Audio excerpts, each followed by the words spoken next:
Hi. இப்போ நம்ம பார்க்க போகிறது பார்த்தீங்கன்னா exercise 2.7ல் first sum.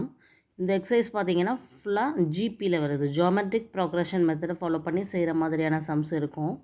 So geometric progression அப்படிங்கும்போது சேம் ப்ராசஸ் இன் ஏபி மாதிரியே தான் செய்யணும். அர்த்மெட்டிக் இது ஜியோமெட்ரிக் அவ்வளோதான். அங்கே எப்படி ஒவ்வொரு டேர்ம்ஸையும் T1 T2 T3ன்னு படித்தோமோ அதே மாதிரி தான் இங்கேயும் T1 T2 T3 இதுதான் நம்ம பார்க்க போகிறோம். ஃபஸ்ட்டு டேர்ம் எப்போதுமே ஏ, அதே மாதிரி இங்கேயும் ஃபஸ்ட்டு டேர்ம் ஏ தான், ஒன்றும் பிரச்சனை கிடையாது. அதே மாதிரி அங்கே வந்து காமன் டிஃப்ரென்ஸ் டி பார்த்தோம் இல்லையா, இங்கே வந்து என்ன அப்படின்னா காமன் ரேஷியோ, அதாவது ஆர், அதாவது second term divided by first term. அங்கே வந்து சப்ட்ராக்ட் பண்ணுவோம் இல்லையா, இங்கே வந்து டிவைட் பண்ணுறோம். இதுதான் அந்த அர்த்மெட்டிக் ப்ரோக்ரஷனுக்கும் ஜியோமெட்ரிக் ப்ரோக்ரஷனுக்கும் இருக்கக்கூடிய டிஃப்ரென்ஸ். ஸோ ஏ வந்து சேம் தான், T1 தான், ஆனால் வந்து டிஃப்ரென்ஸ் அங்கே பார்த்த மாதிரி இங்கே வந்து நம்ம ரேஷியோ, காமன் ரேஷியோ நம்ம வந்து ஆர் கண்டுபிடிக்கணும். அந்த ஆர் அப்படிங்கிறது என்ன அப்படின்னா second term divided by first term. இப்போது ஒவ்வொரு டிவைட் பண்ணும்போதும் R1 R2 R2 R3 அந்த மாதிரி நம்ம கண்டுபிடிச்சிட்டு வரும்போது எல்லா ஆரும் இங்கே ஈக்குவலாக இருந்தால் அது வந்து ஜியோமெட்ரிக் ப்ரோக்ரஷன். அங்கே D1 D2 D3 டிஃப்ரென்ஸ் சேமாக இருக்குது, ஒவ்வொரு டேர்மில் வரக்கூடிய டிஃப்ரென்சஸ் வந்து சேமாக இருந்ததுன்னா நம்ம அர்த்மெட்டிக் ப்ரோக்ரஷன்னு சொல்கிறோம் இல்லையா. அதே மாதிரி இங்கே வந்து காமன் ரேஷியோ வந்து ஈக்குவலாக இருக்குது, அதாவது R1 equal to R2 equal to R3 அந்த மாதிரி இருக்குது அப்படின்னா அப்போ அதை வந்து நம்ம ஜியோமெட்ரிக் ப்ரோக்ரஷன் அப்படின்னு சொல்லலாம். ஓகேவா?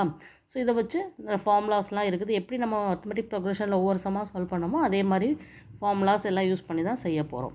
இப்போ ஃபர்ஸ்ட் சம்மில் என்ன கேட்டிருக்காங்களோ அதை பார்க்கலாம். ஓகேவா? ஸோ ஃபர்ஸ்ட் டேர்ம் என்னது? Which of the following sequences are in GP?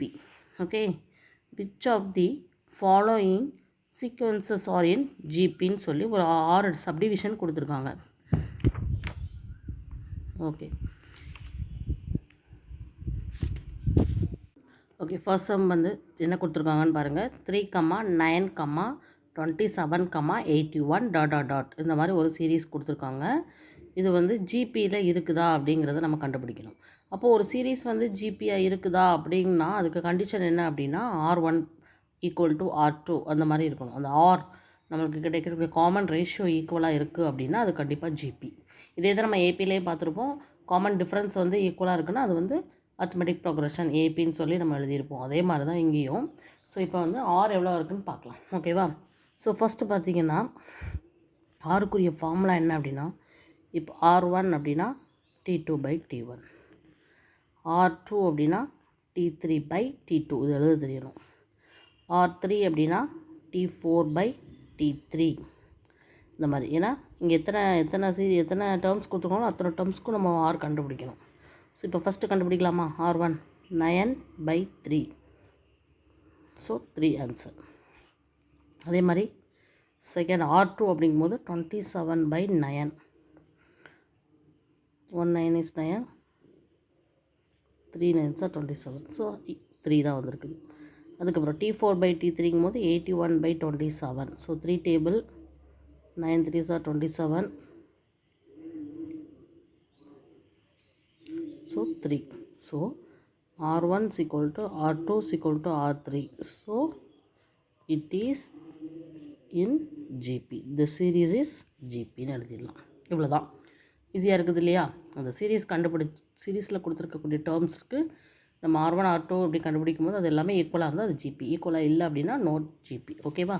So இப்போ செகண்ட் சம் பாருங்கள், நாட் ஜிபியா ஜிபியான்னு பார்க்கலாம். First R1, so T2 by T1, so 44 by 4, so 1 4 is 4, 1 4 is 4 4, so 1 1 1 11 வந்திருக்குது. அதே மாதிரி R2 அப்படிங்கும்போது T3 by T2, so T3 அப்படிங்கும்போது 4 4 4 by 4 4, so 4 table 1 4 is 4, 1 is 4, 1 1 1. இப்போ இந்த 111 is 11, 111 is 11, ஸோ வராது, நாட் நம்மளுக்கு வந்து வேல்யூ வராது. ஓகேவா? ஸோ இதான் நம்மளுக்கு கிடச்சிருக்கு. ஸோ இது வந்து not equal. So R1 not equal to R2, so it is not in GB. இப்படி எழுதணும். புரியுதா? சரி, ஓகே. இதே மாதிரி தேர்ட் சம் பாருங்கள். R1 கண்டுபிடிக்கிறோம். 0.5 0.05 0.005 கொடுத்து டாட் டாட் போகுது. இதுக்கு R1 R2 ரெண்டான கண்டுபிடிச்சி ஈக்குவலாக இருக்கான்னு பார்க்கலாம். ஏன்னா இந்த டேர்ம் வச்சு அதான் கண்டுபிடிக்க முடியும். ஸோ T2/T1 அப்படிங்கும்போது 0.05/0.5. இந்த மாதிரி பாயிண்டில் இருக்குது அப்படின்னா எத்தனை பாயிண்ட்டுக்கு அப்புறம் எத்தனை டிஜிட் இருக்கோ அத்தனை ஜீரோவால் மல்டிப்ளை பண்ணணும். ஸோ இங்கே 2 டிஜிட் இருக்கனால 20 மீன்ஸ் 100ஆல் ரெண்டு மேலேயும் மல்டிப்ளை பண்ணணும், கீழே மல்டிப்ளை பண்ணணும். இப்போ மேலே மல்டிப்ளை பண்ணும்போது அந்த இங்கே இருக்கிற பாயிண்ட் வந்து இங்கே போயிடும். ஸோ 5ன்னு கிடச்சிடும்.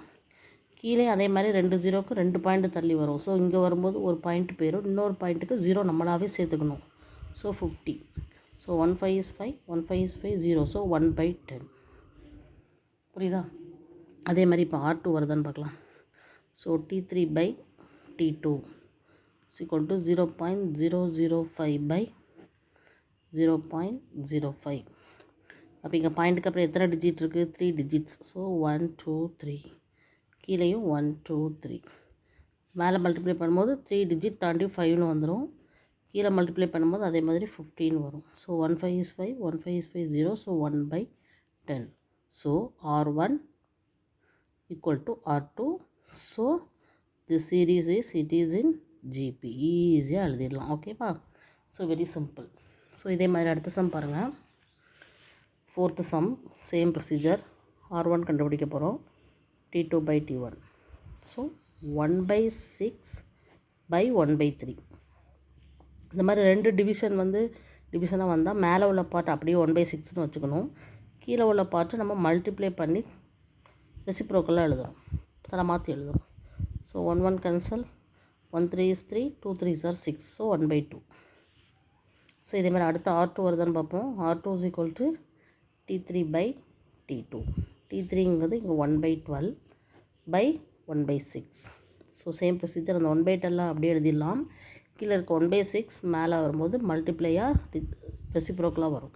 So 1 1 cancel, 1 6 6, 2 6 are 12. ஸோ 1/2 தான். So R1 is equal to R2. So it is in GP. அவ்வளோதான். ஈஸியாக இருக்கா? ஓகே. இதே மாதிரி இன்னும் 5th சம் இருக்குது, அதையும் பார்த்துடலாம். T1 T2 T3 T4 4 ஒன்று கொடுத்துருக்காங்க. ஸோ ஃபஸ்ட்டு R1 கண்டுபிடிப்போம். ஸோ T2/T1 என்ன வரும்? -5/1. So the answer is -5. அதேமாதிரி R2 கண்டுபிடிங்க. T3/T2. T3ங்கும் போது 25/-5. 1 5 is 5, 5 5s are 25. So answer minus இருக்குது இல்லையா, அதனால் -5 தான். சேமாக தான் வந்திருக்கு. இன்னும் R3யும் கண்டுபிடிக்கணும், ஏன்னா இன்னொரு டேர்மும் நம்மளுக்கு கொடுத்துருக்காங்க. So T4/T3. So -125/25. 5 5s are 25, 2 5s are 10, 5 5s are 25. 1 5 is 5, 5 5s are 55. So -5. So இங்கே பார்த்தீங்கன்னா R1 is equal to R2 is equal to R3. So it is in GP. ஈஸியாக இருக்கா? ஸோ சேம் ப்ரொசீஜரில் நம்ம செஞ்சுருக்கோம், எல்லாமே ஈக்குவலாக வந்துருக்கு. ஸோ இதுவும் GP தான். ஸோ இதில் இருக்கக்கூடிய அடுத்த 2 சம் பாருங்கள்.